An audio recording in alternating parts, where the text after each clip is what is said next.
Hello everybody and welcome back to Let's Play Shadowrun Returns. Where we last left off, we had just found out how to get down into the safe house. All kinds of neat stuff to explore. Maybe.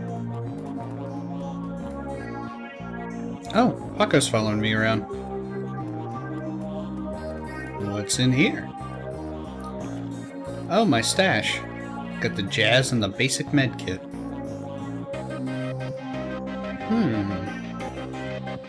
Interesting. Okay.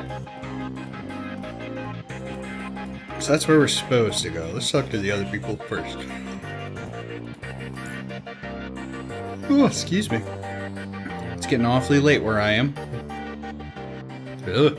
I don't like him. Change your clothes, change your life, right? Not only will you look better, not that you look bad now or anything, but each one will help to keep you on the right side of the ground. What? Take a look. Alright. Anything with armor better than 4? Nope.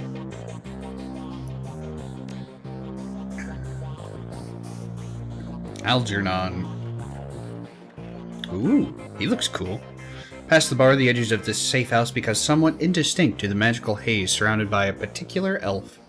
The man seems only half of this realm, his mind wandering the far horizons of astral space while his body peddles his otherworldly wares. Yeah, I like the way he looks a lot. Good evening, young man, and welcome to this humble home that we call the Union. I'm Algernon, Half-Dream. To ease your way through the sixth world, I offer you the best in magical foci, spells, and fetishes for the conjuring of spells. I'm guessing that's how you say that. Let's see what you got. You want to buy stuff?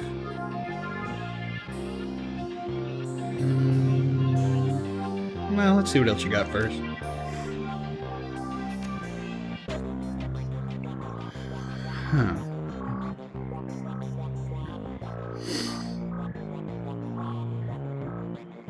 Now that could be really useful. Actually, both of those could be really useful. Silence, air barrier, quiet bomb, fog.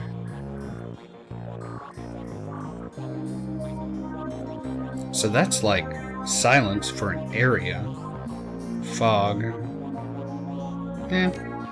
Chi casting. Requires chi casting. That's something else, I guess.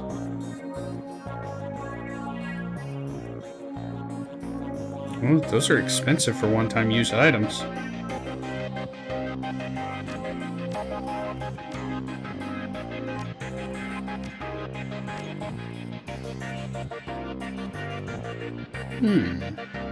Some of these look pretty cool, but I imagine we'll be able to get some more mage people as we go.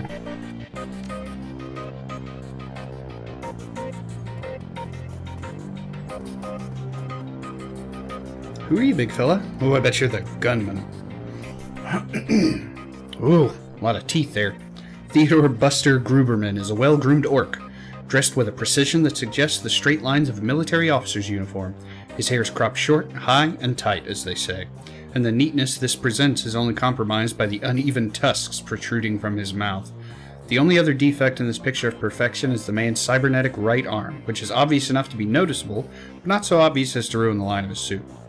When he speaks, the orc's voice is soft and thoughtful, and he talks almost exclusively in numbers, calibers, ranges, rounds per second, arc of fire, razoring factor, tensile strength, and of course, price. Bunker Buster Gruberman, at your service. Friends call me Buster. I also answer to Sergeant, Sir, and even Theodore on occasion. Anytime you're in the market for firearms, ammunition, or ordnance, I'm your man. How can I help you? What do you sell here? Guns, I imagine.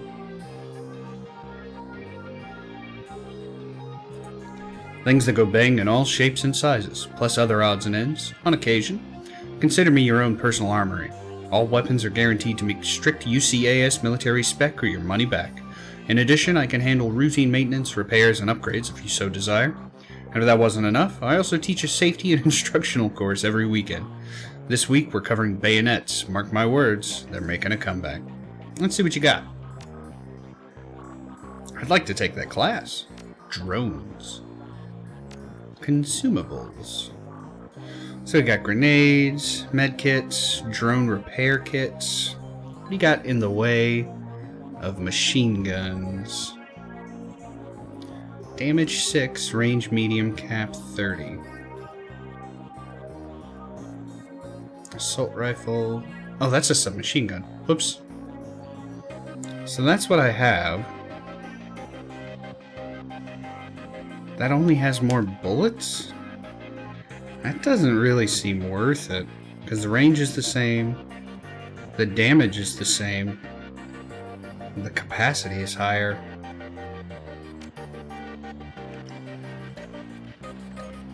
What can we get for the one we have now? 500? So it's not like it would cost more. It costs much more. Sure, we'll buy it. Why not?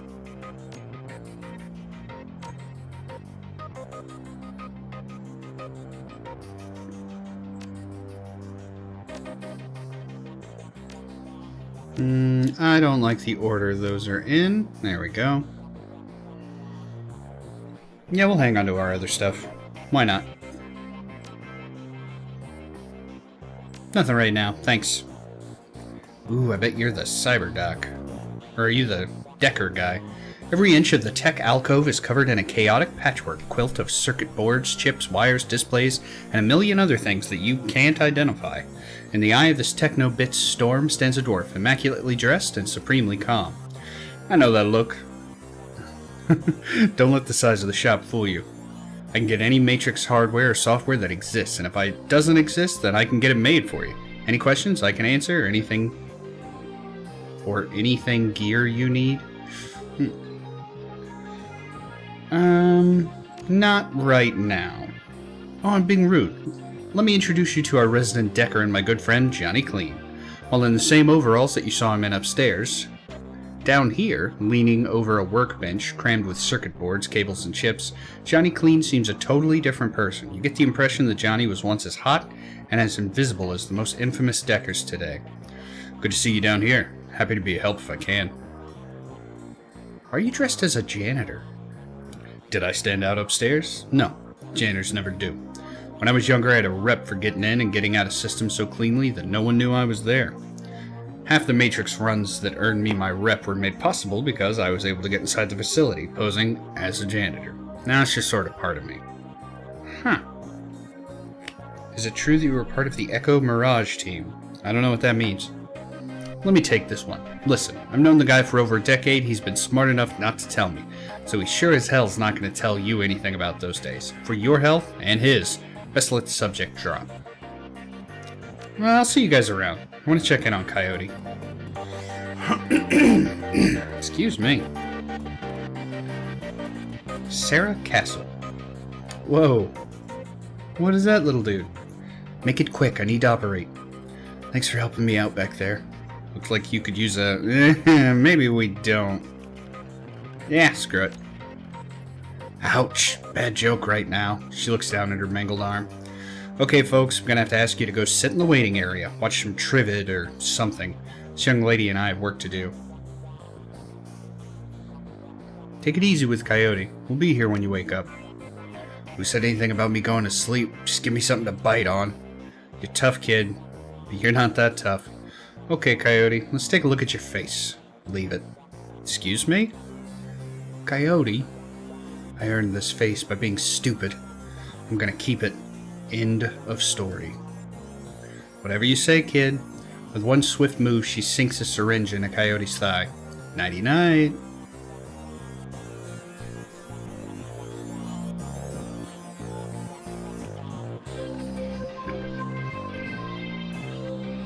Does she actually have a robot arm now? That's cool. Coyote looks both better and worse than when you saw her last. All the gaping holes are plugged and she's sporting a shiny new cyber arm. But now that the adrenaline's worn off, it's clear she needs some rest. Good morning. Thanks to the miracle of modern science, combined with Doc Castle's magical healing powers, I'm almost as good as new. Better, really. Nice arm.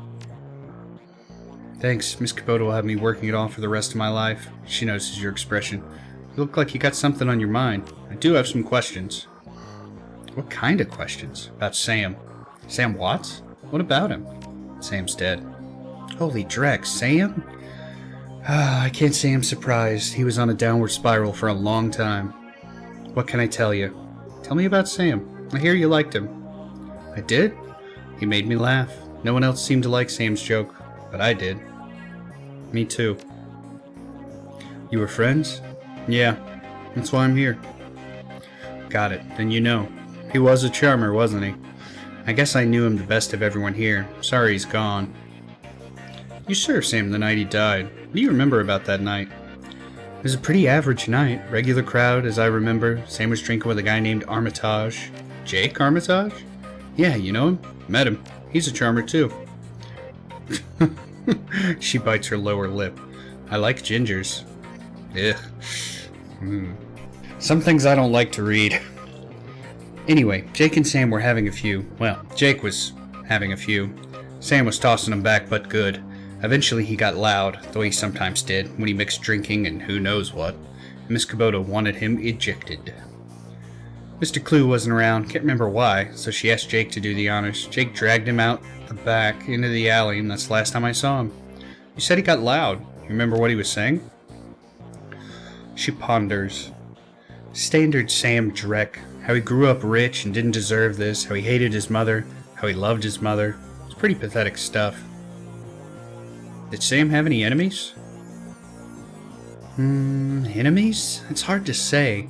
Sam partied hard, and when he did, he ran his mouth off pretty good. Got his ass kicked on more than one occasion. But no, I don't think he had any enemies. At least none that I'm aware of. Where did he live? On the streets, mostly. He'd occasionally convince someone to let him flop on their couch, but he'd always overstay his welcome and get kicked out after a few days. Sometimes I'd sneak him down here so he could crash in one of the bunks. He used one the night before I saw him last. How bad was his drinking? If it was just the drinking, it would have been bad. But Sam wasn't the monogamous type. He dabbled in everything. Booze, chips, drugs. He loved the nitro, whatever he could get his hands on. It wasn't always like that. Once he got sick, he started using more and more stuff to try and forget about it. What? Sam was sick? Dying? Didn't you know? Yeah, everyone could tell. You could just look at him and see he was a walking corpse. Had to be the drinking. And he disappeared for a while, and one day he came back all better. Looked good, even. They say how he got better? Said his mom helped him out. Never said how, though. Thanks, Coyote. Now, I need you two to do something for me. What do you need, babe? Need you to talk to Mr. Delilah for me about the Royale run. He's usually upstairs. Tell him I didn't get the gems. Maybe I can take another run at it when I recover. I will. I got the gems. I'll turn them in. So where is he? Oh, there he is.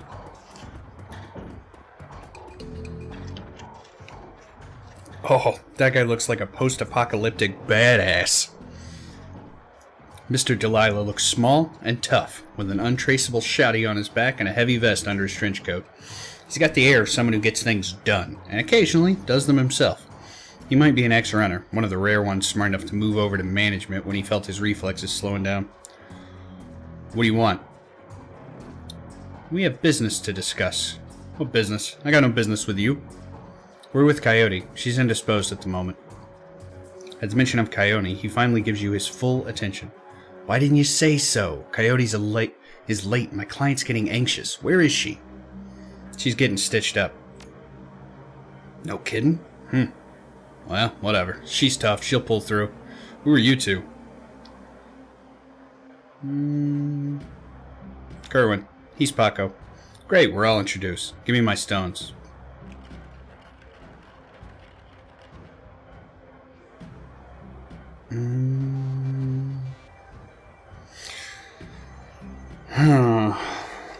Dilemma. Hold back the best stone and give him the rest.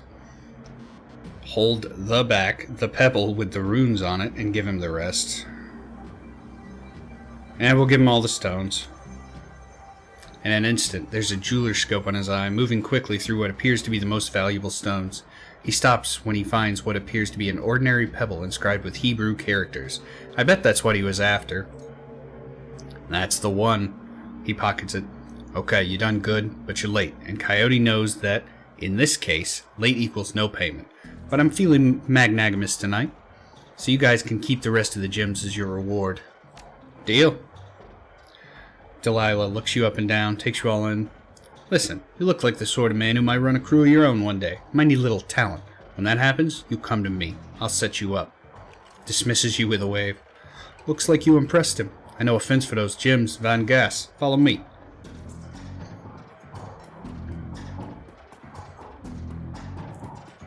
I wonder what that was. Hey, I got some diamonds for you. Ungrass is fiddling with his cyber eye while noodling. I think that's supposed to be doodling on his PDA. You're back, still busy. What's your story? I can see you're a busy man. He nods his head. That's right, and? So I wouldn't bother you if I hadn't come into possession of these rare stones. You have his attention. Rare stones, huh? Let me see them. Let me see these rare stones. You hear the servos and Van Grass' cyber eye whir as a magnifying lens slips into position. He bends his head over the stones for 2 seconds, maybe less. Where'd you get this Drek? A gumball machine? I'll give you 1,000 for him. I'll think about it. Suit yourself. Let's see if we can get a little more for it. I wanted to up our charisma anyways. Might as well do it right now and get a little cash. Cash minis.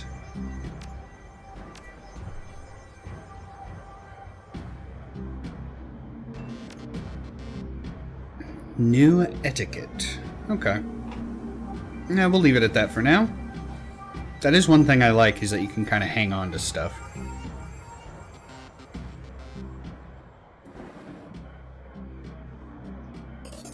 Well, I guess that didn't change anything at all. Okay, give me your cred stick. Find a fence for the remaining stones. Oh, complete. Alright. So we did that. I guess let's go tell Coyote.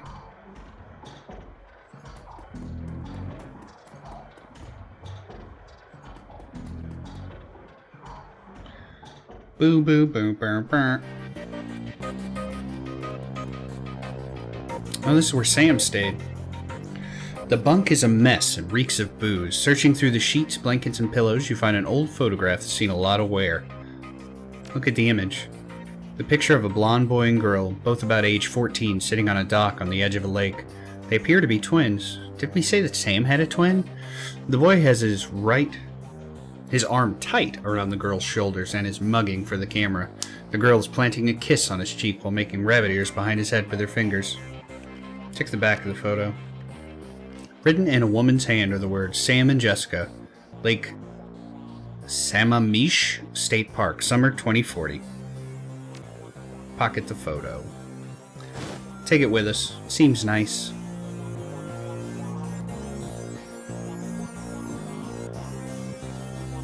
So what else?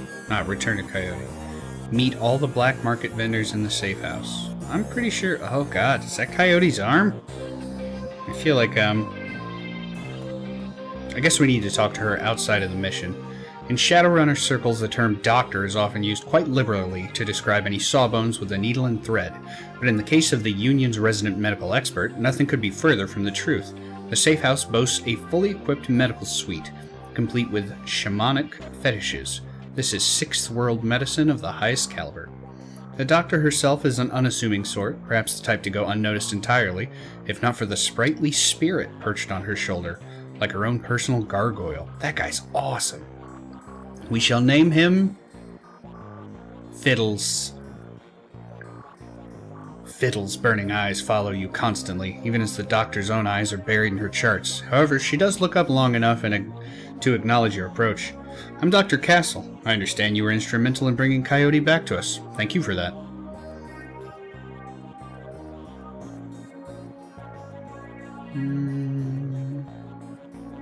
And I suppose you were the one who patched her up. Impressive work. Thank you. It's a shame she wouldn't let me repair her face, though. She notices you eyeballing the facilities. I can tell you're surprised to find a full-service medbay under a dive bar in a slum. Don't be. This is a Shadowrunner bar, after all. For a purveyor of cyberware and trauma kits, there's no better place to set up a practice. I patch runners up, install and maintain their cyberware, and provide medical supplies for their runs. I may not be as mobile as Doc Wagon, but I'm the next best thing. What can I help you with? Tell me more about trauma kits. Oh god, sorry, I'm knocking stuff over. Hang on. Trauma kits are fully automated stabilization units that include a defibrillator, spray-on synthetic skin, oh wow, and medical nanomachines. They can save a runner's life if you move fast enough. So if you're bleeding out, one of these can get you back on your feet. Exactly, but you have to be quick. This is Doc Wagon's own field tech, but even their stuff has its limits. You a shaman too? While modern medical technology makes surgery less disruptive than it used to, it's still an ordeal for both the body and the spirit, requiring extensive recuperation to properly heal. I'm trained in the ways of the spirit world as well as the scientific world. I do my best to heal the whole patient. What's that on your shoulder? I've named him Fiddles. This little guy supports the healing rituals I perform on my patients after surgery, dramatically reducing their recovery time. Not standard procedure, of course, but the results speak for themselves. May I pet him, and or have him? What do you have for medical supplies?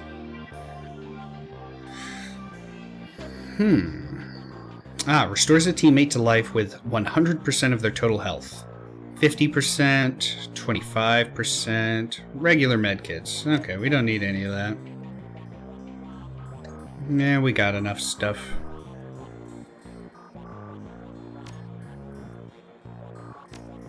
What cyberware do you have available? Okay, so this is all interesting. Data jack, a requirement for riggers and deckers, and those that want to use a smart link weapon. A smart link weapon? Cyber legs? Basic yet powerful metal machine replacement for your leg. Adds plus 8 HP and plus 1 quickness. So this essence lost thing, to the best of my understanding, and again, I'm not a Shadowrun expert by any means, but to the best of my understanding, the less of your essence that you have, the harder it is for you to cast magic. I don't know if it costs more spell points or how exactly it works, but I know the less essence you have, the harder it is for you to cast spells.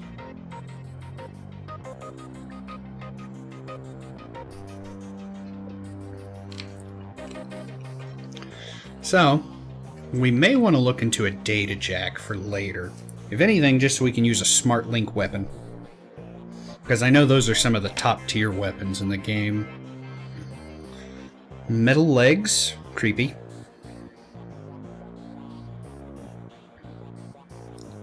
Bone lacing. Plastic? I don't want plastic bone lacing. That's how you get cancer. Is this BPA free? Plus 1 to body. Ares dermal plating basic. This stuff is expensive. Adds plus 2 armor.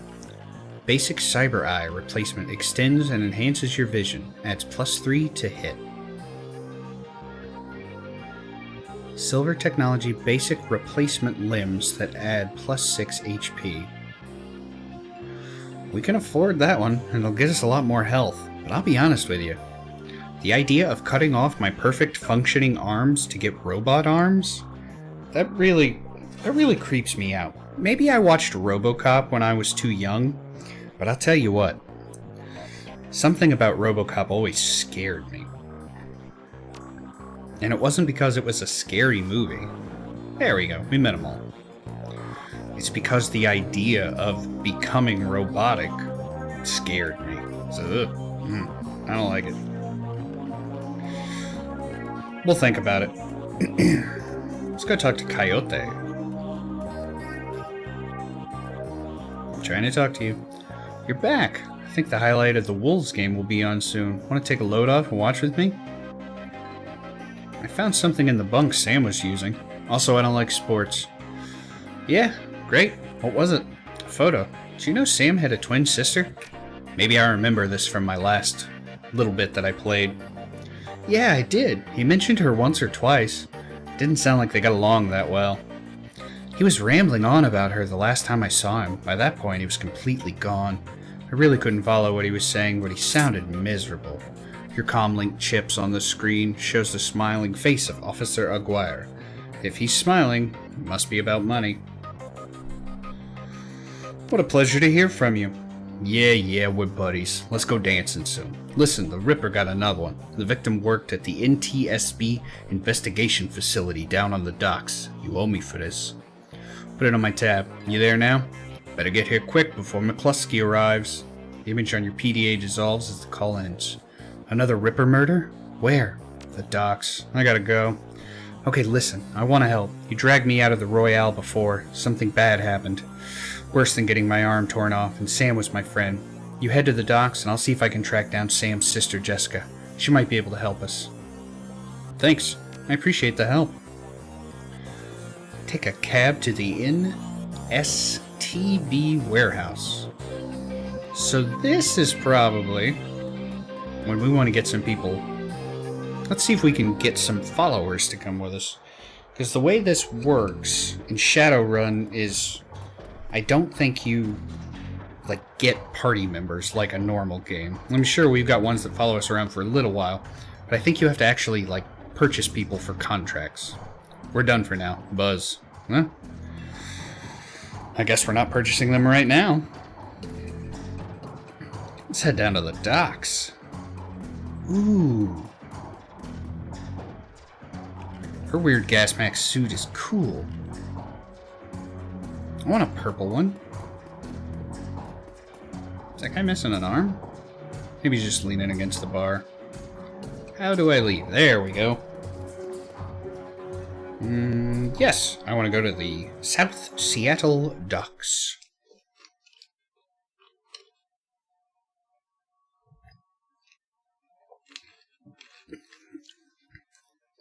Leaving the Seamstresses Union behind, you head to the docks.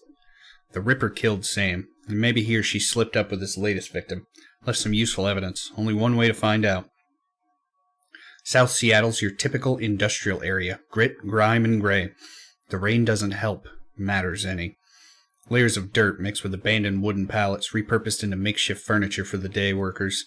Garbage collectors in the gutters of the broken down streets. Disreputable in this district's middle name. Is this district's middle name.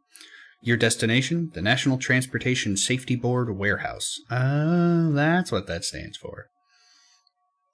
It's located on a small strip of dock towards the less maintained end of the waterfront. Despite the presence of those who linger in such places, it's quiet as you approach the gate. Am I going to have to shoot my way into the gate? I guess we'll find out next time. As always, thank you so very much for watching. I highly appreciate it. You'll have to forgive that I still don't have my glasses, so some of this is going to be a little off-kilter because I'm having to squint at the screen really bad. But, thanks so much. We'll see you next time. Bye.